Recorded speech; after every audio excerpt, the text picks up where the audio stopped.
Depending upon your perspective, a jab and a double jab seem like the same thing. I found it useful to differentiate them as different techniques. In the sense that you have jabs all the time. All kinds of fighting, you're jabbing all the time because you're trying to find distance, you're trying to maintain distance, you're trying to close distance. The difference between jabbing several times and a double jab is kind of the cadence or the rhythm. A single jab is a jab and there's a little space, jab, and then maybe jab cross. Where a double jab is very clearly it pop, pop.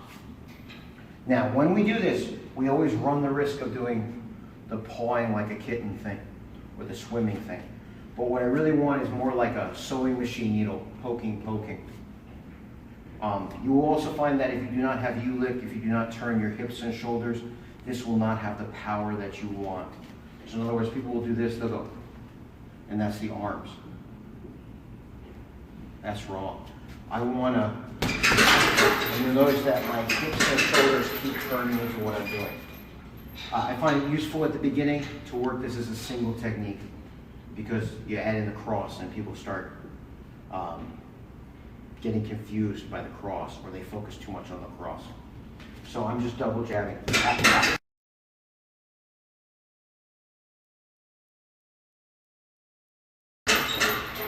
And again, you can see if I'm just arm punching, I'm not getting the same effect as this. I'm turning back.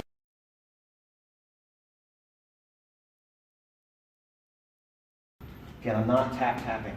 I'm a little bit more of an advanced skill. You have to have a little bit more body awareness. Now I can do this a little bit with my footwork, or I can just do it with my rotation. I have a tendency to use my foot a little bit because I'm comfortable with that. You want to play with both and find out what you're comfortable with. But I can certainly do it without moving my foot. Turn, turn, turn, turn. Or turn, turn, where the foot is gadding a little bit. This is the avalanche stepping. Bongbo that you will see in internal martial arts, particularly Shuai, where the drop step adds in. In old style boxing, it's called a drop step.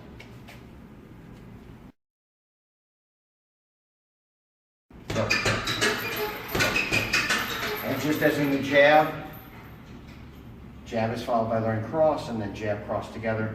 The double jab is then, once it's learned comfortably, you add in the cross. So you go double jab, cross, double jab, cross, double jab, cross. And again, make sure that all the punches are going straight down the middle to the center line, not but.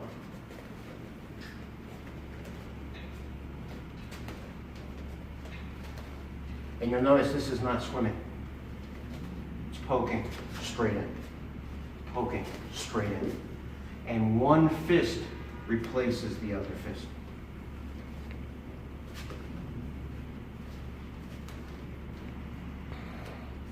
This is double jab and cross.